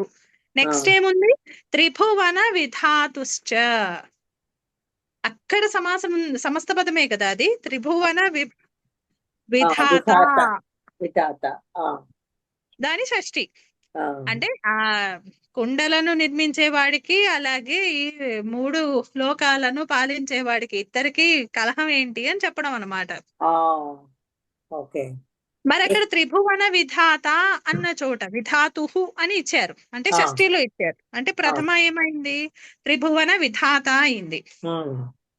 మరి ఇప్పుడు విధాత అంటే మరి ధ్రుధాతువుకి తృచ్చే కదా, మరి తృచ్చ అయితే ఓన్లీ కర్తరర్థమే కదా, ఇంకా వేరే అర్థాలు లేవు. మరి అలాంటప్పుడు ఇక్కడ మరి త్రిజగాభ్యాం కర్తరి ప్రవర్తించి ఇక్కడ అసలు రాకూడదు కదా, త్రిభువన విధాత అని అలాగే ఉండాలి, రాకూడదు. ఇక్కడ 2 ఎక్స్ప్లెనేషన్స్ ఇస్తారు. సిద్ధాంత కౌముది వాళ్ళు శేష షష్ఠిని పట్టుకున్నారు. సో ఇక్కడ ఏంటంటే కారక షష్ఠి కాదు, ఇది శేష షష్ఠి, అంటే సంబంధం చేతనే వచ్చింది కానీ ఇది ఇక్కడ కర్తరార్థంలో తీసుకోవట్లేదు అని వాళ్ళ ఉద్దేశం. ఓకే, దీనికన్నా కూడా ఇంట్రెస్టింగ్ గా పదమంజరి వాళ్ళది బాగుంది అనిపించింది. ఇక్కడ తృచ్చు కాదు తృన్ను, అర్థం కూడా సరిపోయింది చూడండి. అదేంటది తచ్చీల తద్ధర్మ తత్సాధికారిషు ఆ అధికారంలోనే కదా తృన్ను ఉండేది. ఇప్పుడు త్రిభువన విధాత అన్న చోట ఆ ప్రవృత్తి కూడా ఉంటుంది కదా, ఆ శీలం ఉంది కదా అక్కడ. ఎలాగూ మనం ఎవరినైతే త్రిభువన విధాత అంటామో వాళ్ళకి ఆ శీలం ఉంది అక్కడ, మనం ప్రత్యేకంగా ఆపాదించాల్సిన అవసరం లేదు. ఇక్కడ మనకి సూత్రంలో చూస్తే ప్రత్యేకించి తృచ్ అని చెప్పేశారు. త్రు అని చెప్పట్లా వాళ్ళు. తృచ్చుకి మాత్రమే నిషేధము, తృన్నుకి లేదు. ఓకే, ఆ పాయింట్ యా మనం ఎక్కడ క్లియర్ గా చెప్పారు కదా, తృన్నుకి నిషేధం లేదు. యా అండి, ఏదండి యా చదువుతున్నారు. ఇప్పుడు మీరు అన్నారు కదా ఇక్కడ తృచ్ కాకుండా తృణ్ తీసుకుంటే మనకి కరెక్ట్ గా అర్థం సరిపోతుంది అని. ఆ పాయింట్ ఎక్కడ ఇచ్చారండి పదమంజరిలో? చూస్తున్నా అండి నేను చూస్తున్నా ఒకసారి. పదమంజర న్యాసమా ఇదైతే వీళ్ళే ఇచ్చారు. పదమంజరిలో ఇవ్వలేదండి. లేదండి. ఇత్యత్ర తృజ్ గ్రహణ అనువర్తితి అక్కడ ఉందండి చూడండి. మీరు ఈ సూత్రంలో చూడకూడదు. పదమంజరిని న్యాసము కాశికలు ఫాలో అవుతాయి కదా, అవును, అందుకని కర్తరీచాలు పదమంజరిలో వస్తాయి. ఓకే, కర్తరీచా చూడాలా? ఎగ్జాంపుల్స్ మార్పులు కదా, అటు ఇటు ఆపోజిట్ లో ఉంటాయి కదా. ఇది ఏంటి 2 16 కర్తరీచ, దాంట్లో పదమంజరిలో క్లియర్ గా ఉంది చూడండి. ఇది శేష షష్ఠి అని చెప్పేసి బాల మనోరమాలో చెప్పేశారు. సిద్ధాంత కౌముది వాళ్ళు శేష షష్ఠి అని తీసుకున్నారు. ఇక్కడ వీళ్ళేమో వీటన్నిటికీ కూడా తృణులు తీసుకోండి అని చెప్పేస్తారు. ఎక్కడ ఉంది ఇక్కడ తృణ్? న్యాసంలో ఇచ్చారా? ఎక్కడో అయితే నేను చూసానండి, లేకపోతే ఏది అంత ఆలోచన అయితే రాదు కూడా అని, తృణ్ వరకు వెళ్ళొచ్చు కదా అని. దీంట్లో లేదండి, కానీ ఎక్కడో అయితే ఇచ్చారండి. కర్తరీచ న్యాసంలో చూడండి, maybe last but third sentence are సమర్థం. ఎందుకంటే తృణ్ కూడా రావాలి అంటే ఇక్కడ తృచ్ అని చెప్పి సూత్రంలో చెప్పరు కదా. సూత్రంలో చెప్పారు కాబట్టి తృణ్కి మనకు నిషేధం లేదు. అదే రీజనింగ్ కూడా ఇచ్చారు, సానుబంధక ఉచ్చారం అనుబంధంతో. ఓకే, అథ కిమర్థం తృచః సానుబంధకస్య ఉచ్చారణం. నమ్మండాలి కదా, అక్కడ ఏదో టైప్ ఉందని. ఉచ్చారణం తృణో నివృత్త్యర్థం ఇది చేత్ న ఏతదస్తి. తృణ్ అయితే ఇది కాదంటున్నారు. తద్యోగే న లోకావ్యయ నిష్ఠాకరర్థతృణాం ఇత్యాదిన షష్ఠి ప్రతిషేధం ఉంది తృణ్కి. అవును. ఏవం తర్హి ఏతదేవ జ్ఞాపకం తృణ్ యోగే అపి క్వచిత్ భవతి ఇతి. తేన భీష్మః కరుణాం భశోక హర్త ఇత్యాది సిద్ధం భవతి. ఎక్కడి నుంచో పట్టుకొచ్చి తృణ్ని తీసుకొచ్చారు పిక్చర్ లోకి. అక్కడ వాడారు కాబట్టి ఇది ఇక్కడ తృణ్ కన్సిడర్ చేయండి అని చెప్తున్నారు. అంటే అనిత్యం అని చెప్పాలి అంతే, ఇంకా అనిత్యం అనే చెప్పాలి అంతే, అనిత్యం. సో ఇది వీళ్ళు తీసుకున్నది. సిద్ధాంత కౌముది వాళ్ళు శేష లక్షణ షష్ఠిని పట్టుకున్నారు. సో అది శేష లక్షణం ద్వారా మనకు అది అంటే ఈ నిషేధాలు ఏదైతే చెప్పుకుంటున్నామో ఇవన్నీ కూడా కారక షష్ఠికి మాత్రమే. ఎక్కడైనా శేష షష్ఠి ప్రవర్తిస్తే అక్కడే నిషేధాలు ఉండవు అంటాం అనమాట.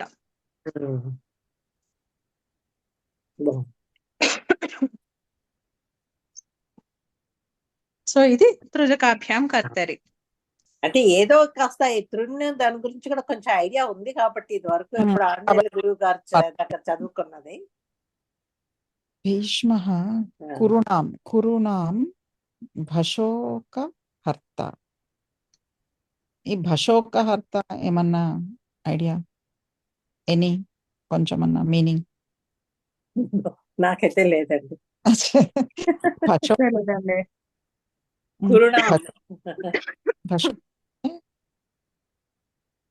ఏమో అది భ ఉందో లేదో మరి. శోకహర్త అయితే పర్వాలేదు మరి, ఏదో టైప్ లాగా. భీష్మః కురుణాం శోకహర్త, ఇది బానే ఉంది. శోకహర్త అయితే ఓకే. అశోకహర్త అంటే భ ఎందుకో మరి తెలియదు, అంటే దానివల్ల అర్థం ఏం మారింది అన్నది అయితే తెలియట్లేదు. కాకపోతే ఇది అంటే మనకి జస్ట్ కాశిక వాళ్ళ రిఫరెన్స్ కొంచెం మారింది, సిద్ధాంత కౌముదిది కొంచెం మారింది. కాకపోతే తృజకాభ్యాం కర్తరి కౌముదికారుల మతం అనుసరించి ఇది కర్తార్థంలో విహితమైనటువంటి తృజంతముతో అలాగే అక్క అంత్యముతో ఉన్నటువంటి సుబంతాలతో షష్ఠి అంతము సమసించదు. అంతే. ఇది ఆ, సమసించదు కాబట్టే కొన్ని నిష్ట ప్రయోగాలని సాధించుకోవడం కోసం యాజకాది గణము చేశారు. ఓకే. సో అక్కడ మళ్ళీ సమాసాన్ని ప్రతిప్రసవం చేయడం కోసము 2:2:9లో యాజకాదిభిశ్చ అనేటటువంటి సూత్రంతో మళ్ళీ సమాసం ప్రాప్తి ఉంది. ఓకే. అంటే ఇవన్నీ నిషేధాలని చెప్పు. ఇవన్నీ నిషేధాలు. అక్కడి నుంచి నా నిర్ధారణ నుంచి నిషేధాలు. అది ఓహో. ఇక్కడ భీష్మ కురుణాం బ అంతే కూడాను అర్థం ఉందండి. నక్షత్రం భక్షడమా? బ అని ఒకటే అంటే బా అంటే వెలిగిపోవడం. స్టార్ అదే. అంటే ఇట్ మేక్ సమ్ సెన్స్. ఈ బశోక హత్య అంటే తెలియదండి మనకు. రాజన్ గారు రాలేదు, వస్తే చెప్తారు. అంటే అన్ని చదువుతారు.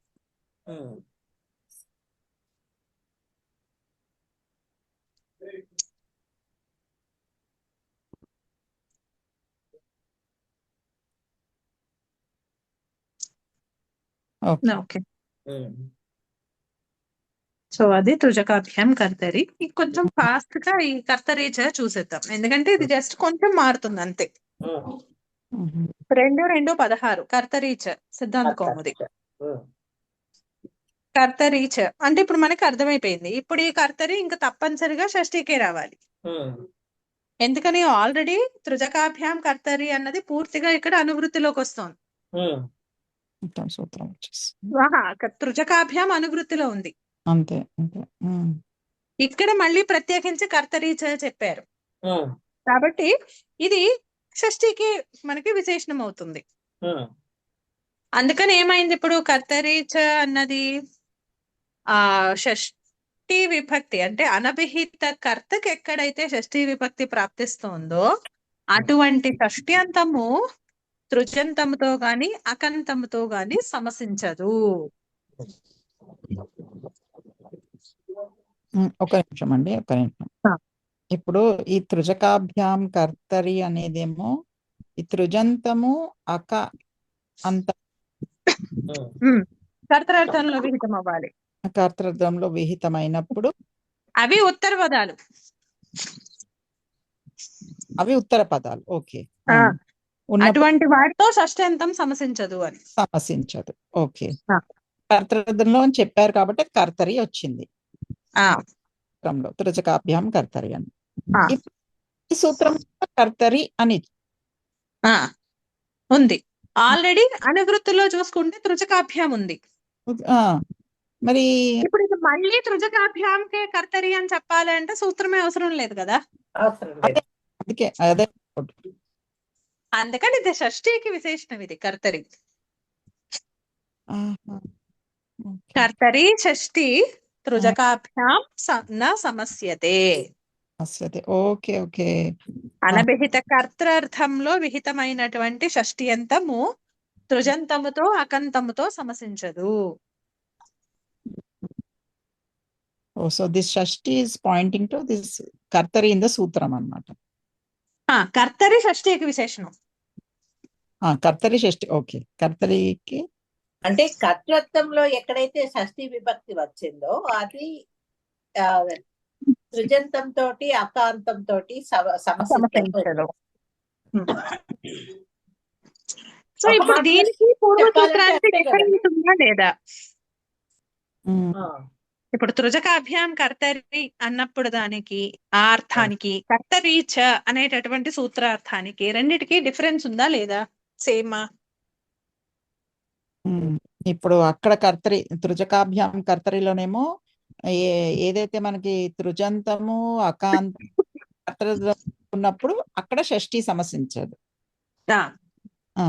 ఇక్కడ కర్తరి ఏంటి అని అంటే కర్తర్థంలో చెప్పుకున్నటువంటి షష్ఠ్యంతము అంతే. అది గనక తృజంతంతో గాని అకాంతంతో గాని ఉన్నప్పుడు షష్ఠి సమసించదు. అవును. ఇప్పుడు మనకి ఎక్కడ మేజర్ ఇంపాక్ట్ వస్తుంది? ప్రత్యయ విధానంలో మేజర్ ఇంపాక్ట్ ఉంది. రాజన్ గారు వచ్చారు. ప్రత్యయ విధానం. ఓకే కదా. ఇప్పుడు మనకి తృచ్ చూడండి ఎప్పుడు కర్తరథంలోనే ఉంటుంది. ఉమ్, ఉమ్, మరి అప్పుడు కర్తరార్థంలో ఉంటుంది. ఓకే, ఈ అక ఉంది, ఇది కర్తరార్థము ధాత్వర్థము రెండిట్లోనే ఉంటుంది. మరి ఇప్పుడు ఈ సూత్రంలో ఈ రెండు ప్రత్యయాలు కర్తరార్థంలో తీసుకుంటే సూత్రం వర్క్ అవుతుందా అసలు? కాదు కదా. ఉమ్. ఎందుకని కాదు? ఆ అంటే ఇప్పుడు ఇది కర్తృత్వంలో విధించిన షష్ఠీ పదం గురించి కదా ఇక్కడ మాట్లాడారు. అంతే, అంటే అభిహితం కాకూడదు కదా, అనభిహితం అయినప్పుడే షష్ఠీకి స్కోప్ ఉంది. అవును, ఓకే, అభిహితం అయిపోయిందంటే ఇంకా అసలు అక్కడ షష్ఠి వచ్చే సంభవమే లేదు. లేదు. అంటే ఇప్పుడు రెండు అంటే ఆపోజిటేగా ప్రత్యయ విధానాలు. అవును, తృజకాభ్యాం కర్తరిలోనేమో అక్కడ కంపల్సరీగా కేవల కర్తరార్థంలోనే తృచ్చు అక్క ఉండాలి.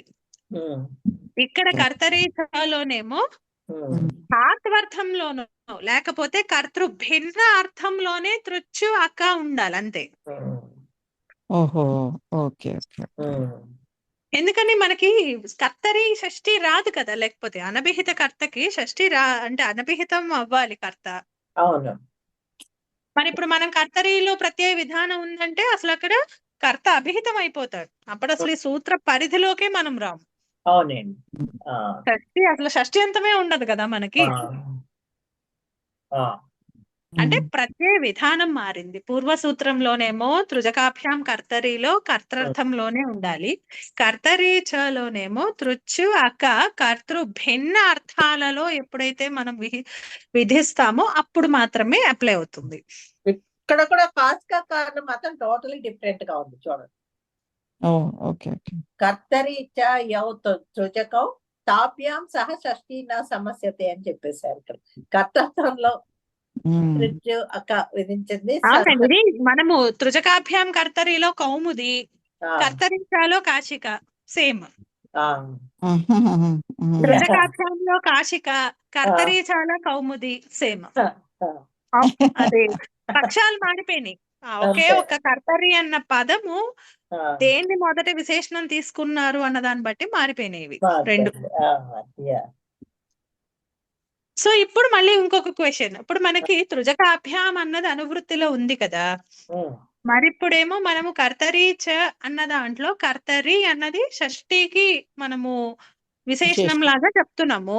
మరి అలాంటప్పుడు తృచ్చు వస్తుందా అసలు?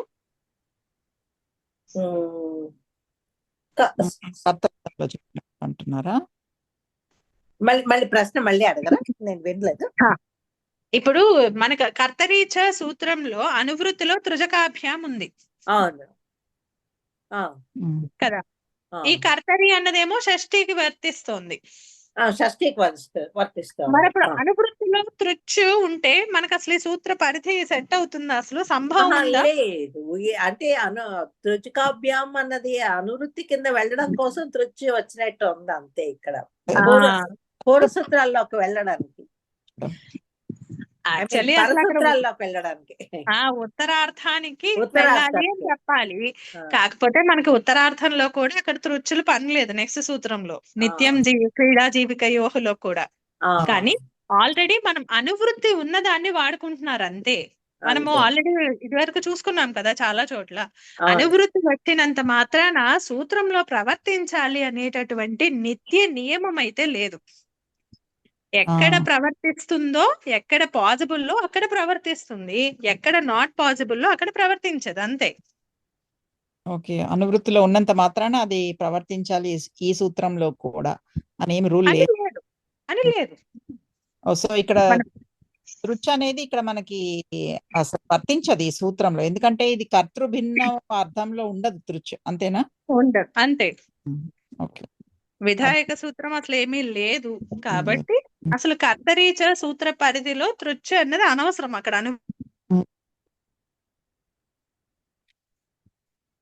మరి ఎగ్జాంపుల్స్ లో ఇవి ఇచ్చారు కదండి, అపాం స్రష్ట, పురాం భేత్త, వజ్రస్య భర్త. మీరు కాశీకి చూడొద్దండి, కౌముది చూడాలి. మనము ఎగ్జామ్ ఇది డిఫరెన్స్ ఉంది కదా. కౌముది చూడండి, కౌముదిలో ఉండదు. భవతః శాయిక అలాంటివే ఉంటాయి. ఉన్నాయి. ఓహో, వీళ్ళ మతం వాళ్ళది డిఫరెన్స్ ఉంది కదా. ఆహా. కాశిక వాళ్ళు ఏమంటారంటే ఇప్పుడు కర్తృర్థంలో ఉన్నటువంటి కర్తృర్థము ఈ కర్తరి అన్నది తృజకాభ్యాం ఆపాదిస్తారు వాళ్ళు ఈ సూత్రంలో, కాశిక వాళ్ళు. ఏమన్నారు? కర్తరి అనేది తృజకాభ్యాంకి విశేషణం లాగా తీసుకుంటారు ఈ సూత్రంలో కాశిక వాళ్ళు. ఓకే. ఆహా. అందుకని కాశిక చూడొద్దు, ఈ రెండు సూత్రాలకి మాత్రం కౌముది ఫాలో అవుతాం. ఓహో, ఓకే ఓకే. అంటే కన్ఫ్యూజన్ ఎక్కువైపోతుంది అనవసరంగా. ఉన్నారా అంటే క్లియర్ గా ఉండేది కన్ఫ్యూజ్ స్టేట్ కి వెళ్ళిపోతాం మనం. అంటే అందుకని న్యూస్ అన్నమాట ఇద్దరిది. 2 పోల్స్ అండి. తృజకాభ్యాం కర్తరిలో నేమో ఉన్న సిద్ధాంత కౌముదికారుల వాళ్ళ పక్షము ఇక్కడ ఇవి ఉంటాయి. ఓ, అందుకని కేవలం కౌముది చూద్దాం. ఓకే ఓకే, అర్థమైంది. అంటే మనకి పూర్తిగా కౌముది పూర్తిగా అర్థమైపోయాక అప్పుడు కాశిక చూస్తే మీకు ఆ వేరియేషన్ అర్థమైపోతుంది, లేకపోతే అనవసరంగా కన్ఫ్యూజ్ అవుతాం. ఓకే. ఇక్కడ కౌముదికారులు ఏం చెప్తున్నారు? కర్తరి తృజకాభ్యాము షష్ఠి మనకు అనువృత్తుల్లో ఉన్నాయి నా అన్నది. అందుకని ఇక్కడ ఈ కర్తరి అన్నది షష్ఠికి విశేషణం అన్నమాట. అందుకని కర్తరి చ యా షష్ఠి సా తృజకాభ్యాం న సమస్యతే. ఇది తాత్పర్యం. అది మనకి ఇది అంటే కర్తృర్థంలో విహితమైనటువంటి అనభిహిత కర్తృర్థంలో విహితమైనటువంటి షష్ఠ్యంతము తృజంతంతో అకంతంతో సమసించదు అని చెప్పాలి. కానీ అక్కడ తృజంతంలో మనకి కర్తృభిన్న అది అంటే విధాయకం అన్నది లేదు. కాబట్టి ఈ సూత్రంలో తృజకాభ్యాం అంటూ 2 అనువృత్తిలో వస్తున్నా కేవలము అక మాత్రమే మనకి ఇక్కడ సంభవం ఉంది, తృచ్చు సంభవం లేదు. అందుకని అది క్లియర్ గా మీకు ఓకే. సో అందుకని సిద్ధాంత కౌముదులు అన్ని అక్క ఎగ్జాంపుల్స్ ఇచ్చారు. అది చూడండి, కర్తరి షష్ట్యా అకేన నా సమాసః అని చెప్పారు. స్ట్రైట్ ఫార్వర్డ్ గా ఇచ్చేసారు వాళ్ళు. ఇంకా అక్కడ తృచ్చు అవాయిడ్ చేసేసారు, ఎందుకంటే సంభవం లేదు కదా. భవతః శాయికా నా ఇహ తృచ్ అనువర్తతే తద్యోగే కర్తృః అభిహితత్వేన కర్తృషష్ట్యా అభావాత్. ఎందుకు అలా అనేది కూడా రీజనింగ్ ఇచ్చేసారు అంతే. సో ఈ భవతః శాయికా ఉంది. ఇక్కడ మనం చూసుకోవాలి. ఇప్పుడు భవతః శాయకః ఉంటే మనకి క్లియర్ గా తెలిసిపోతుంది అది కేవలము కర్తృర్థంలో ఉంది అని. ఇక్కడ స్త్రీలింగంలో ఉంది చూడండి, శాయిక. స్త్రీలింగంలో ఉంటే మనం అనుకున్నాము మామూలు కర్తృర్థంలో స్త్రీలింగం అవ్వచ్చు, లేదా ధాత్వర్థంలో కూడా నుళ్ళు స్త్రీలింగంలోనే ఉంటుంది. నుళ్ళు నృత్యు. అవును. సో ఇక్కడ మనకి 2 సంభావనలు ఉన్నాయి. అది ధాత్వర్థంలో నుళ్ళు అవ్వచ్చు, లేదా పర్యాయార్థంలో నూచ్చు అవ్వచ్చు. అంటే ఇప్పుడు నీ టర్న్ అదేంటది, 2-3 కలిపి ప్రయాణిస్తున్నారు అనుకోండి, అప్పుడు ఓకే నేను కాపలా ఉంటాను, ఇప్పుడు నా కాపలా అయిపోయింది, నేను పడుకుంటున్నా, ఇప్పుడు నువ్వు పడుకో అని చెప్పి టర్న్స్ తీసుకుంటారు కదా. అలా పర్యాయార్థంలో టర్న్స్ సక్సెషన్ ఆ అర్థంలో నూచ్చు రావచ్చు. అలాగే కేవల ధాత్వార్థంలో నుళ్ళు. ఏదైనా తీసుకోవచ్చు మనం, ఏది తీసుకున్నా సరే 2 కూడా అంటే ఈ ధాత్వర్థ నిర్దేశే నుల్ వక్తవ్య అనేటటువంటి వార్తికము, అలాగే పర్యాయ అర్హ రుణ ఉత్పత్తి నూచ్ అనేటటువంటి విధాయక సూత్రము 2 కూడా స్త్రీయాం అధికారంలోనే పఠించబడ్డాయి. కాబట్టి 2 స్త్రీలింగంలోనే ఉంటాయి. అండ్ 2 ధాత్వార్థానే చెప్తున్నాయి. కాబట్టి ఇప్పుడు ఈ షీంగ ధాతువు ధాత్వార్థంలో నుళ్ళు లేదా పర్యాయార్థ ధాత్వార్థంలో వచ్చు. ఏది తీసుకున్నా షాయికా అనేటటువంటి రూపము. ధాతు అంతేనా? అనుకుంటున్నాను అర్థం. అవునండి, అదే. సో ఇప్పుడు ఏది తీసుకున్నా మనకి అక్కడ ధాత్వార్థంలోనే ఉంటుంది అది. అంటే ఇక్కడ కర్తృ భిన్న అర్థంలోనే ఉపయోగిస్తున్నాం మనం, నుళ్ళు గాని నుచ్చు గాని. సో ఈ షాయిక అనేది దేన్ని పాయింట్అవుట్ చేస్తోంది? కర్మని పాయింట్అవుట్ చేస్తోందా? ఆహా, ధాత్వార్థం కదా, దేన్ని చేయదు, అది కేవలము భావమే కదా, అంతే కదా. అనభిహిత ధాత్వ కర్మ, అనభిహిత కర్త రెండు అంతే. Correct. On top of it seeing అన్నది అకర్మక ధాతు. Okay okay okay. కాబట్టి ఓన్లీ అనభిహిత కర్త మాత్రమే పాసిబుల్. అక్కడ భవత్ ప్రాతిపదిక అనభిహిత కర్త అన్నమాట. కర్త అయిపోయాడు. ఓకే. కాబట్టి కర్తృకర్మణోహ కృతి అనే సూత్రం చేత కృదంత యోగంలో అనభిహిత కర్త అయినటువంటి భవత్ ప్రాతిపదికకి షష్ఠి, ఓకే. భవతః షాయిక అయింది.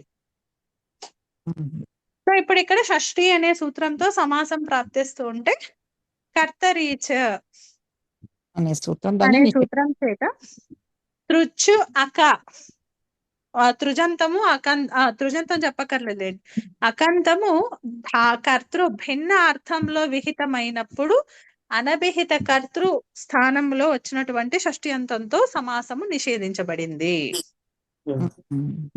అందుకని ఇక్కడ సమాసం లేదు.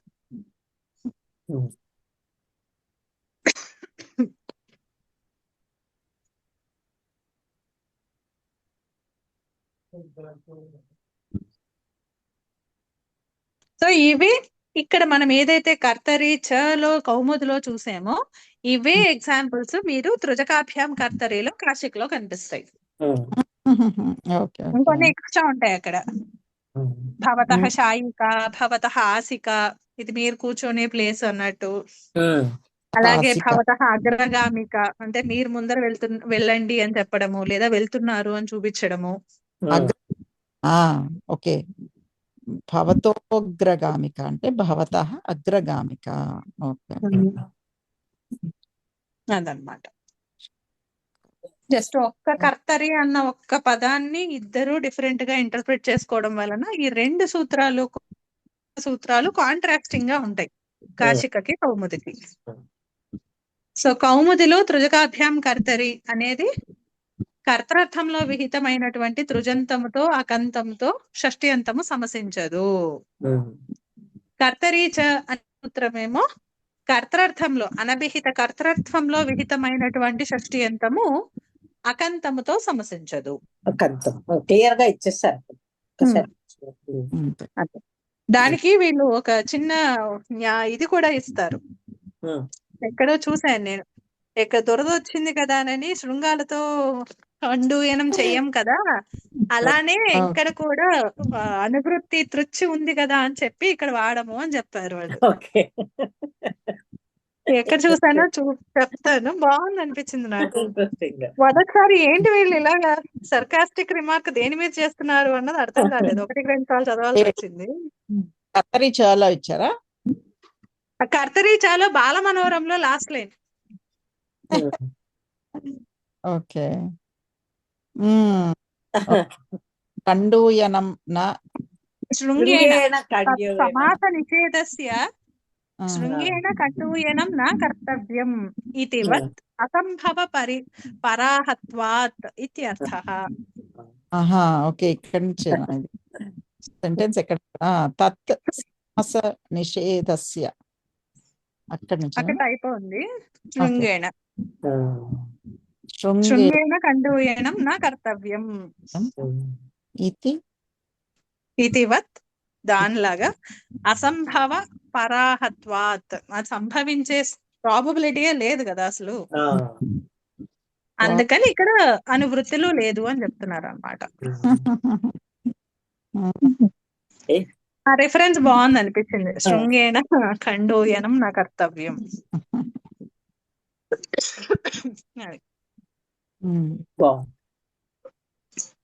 ఓకే అండి. కాబట్టి ఇది కొంచెం కన్ఫ్యూజింగ్ గా అనిపిస్తే మాత్రం జస్ట్ యాజ్ ఆఫ్ నౌ కౌముదికి స్టిక్ అవ్వండి, సరిపోతుంది. కౌముది క్లియర్ గా ఉంది అన్నప్పుడు అప్పుడు ఒకసారి కాశిక్ లో ఎగ్జాంపుల్స్ చూడండి. జస్ట్ వేరియేషన్ అంతే, ఈ ఎగ్జాంపుల్స్ అటు దాని ఇటు అయ్యాయి అంతే.